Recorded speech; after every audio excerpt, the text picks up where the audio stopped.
First things first, any concept of the evil Cruella Reviewed character known for stealing, killing and skinning dogs to make clothing is completely obliterated in the film Cruella.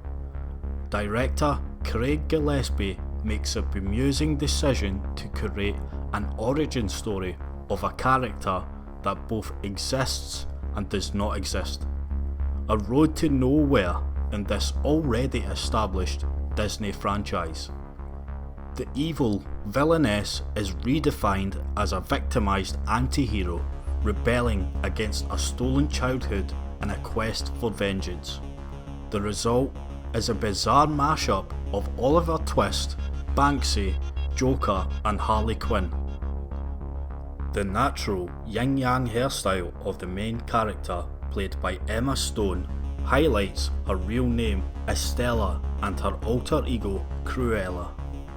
As a natural antagonist to the status quo, she lives life by her own personal codes of conduct, with no care for what is popular or what is deemed acceptable by society.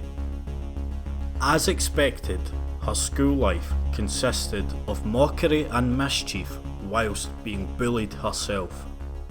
Her juvenile delinquency meant she was soon forced to leave school. Pulling further from the original character, her love for animals is glaringly evident from a young age, as a puppy becomes her first friend. This is her only solace in a life of solitude soon to come. A glimpse into her love of fashion and a sympathetic recognition of her hatred towards Dalmatians comes early in the film, when, as a child, she is taken to an Illuminati-esque elitist party so her mother could ask the host and former employer for a loan of money. Cruella and her dog are chased through the party by vicious Dalmatians acting as guard dogs. This, after all, is a more accurate portrayal of the Dalmatian than the previous versions. A large dog bred for war and hunting. These dogs also routinely enter into the top 10 of the most dangerous dogs list. The young girl is then led to believe she caused the death of her mother, as the dogs, whilst chasing her, knock her mother over a cliff into the sea. She fled to a 1970s set London, and in an act of plagiarism of the film Oliver Twist, joins a duo of pickpocketing children with comical English accents and even less believable slang. Cripes! As they grow into adulthood, they master the art of thievery from their base in London, an unoccupied and abandoned yet beautiful building. Estella hones her craft and passion for fashion by designing and creating disguises for robberies and heists. With the help of her friends, she soon finds herself chasing her dream as a fashion designer by gaining an entry-level role at the famous Liberty department store. She slaves away, scrubbing floors with no chance to shine, until a drunken act of brilliance and rebellion. Uninspired with the drab window displays, she drunkenly stumbles into one and creates an artistic masterpiece. This catches the eye of world-renowned fashion designer and future nemesis known as the Baroness, who hires her on the spot. Although her egomaniacal boss barely shows it, she instantly impresses her with her revolutionary designs. Emma Thompson's portrayal of this narcissistic boss is frighteningly believable. Later, Estella, as Cruella, attempts to emulate her deviistic flair for obnoxious elegance. However, the emulation ends there, as Emma Stone's acting, in turn, is lacklustre by comparison. Her inauthentic English accent is particularly bad. In working for the Baroness, she realises it was her party that her and her mother visited as a child. She also hatches a plan to steal back a necklace that the Baroness had seemingly taken from her mother. This is where she begins to morph into Cruella, the younger successor, overtaking the stale lioness with refreshing, youthful showmanship. The initial scene in which Cruella tries to infiltrate the Baroness's party to steal the necklace is particularly laughable, however. In one scene, we are expected to believe the frail fashionista single-handedly takes down a room full of burly, highly trained security guards despite no prior martial arts training or any signs of power.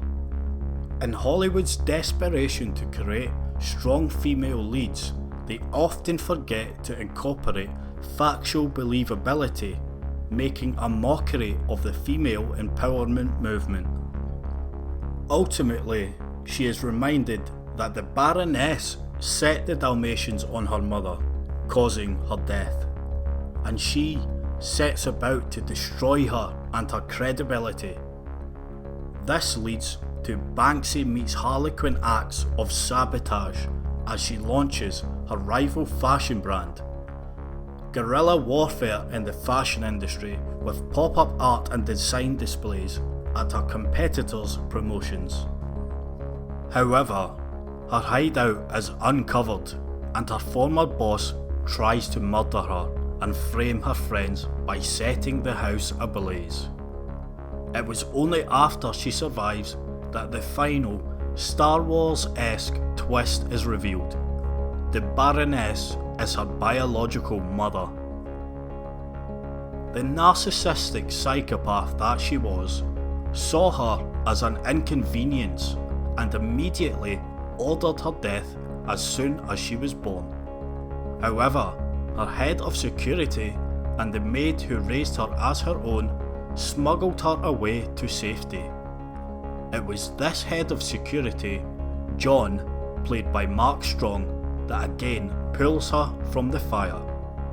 It is further revealed that Cruella is the rightful heir to the Baron and Baroness's fortune. With the world thinking she is dead, she plots revenge, starting with breaking her childhood friends Jasper and Horace out of jail. In poetic justice, she rises from the ashes to humiliate her birth mother at her grandiose annual ball. Redressed as Estella, she fakes her own death this time, at the very cliff face she lost her non-biological mother.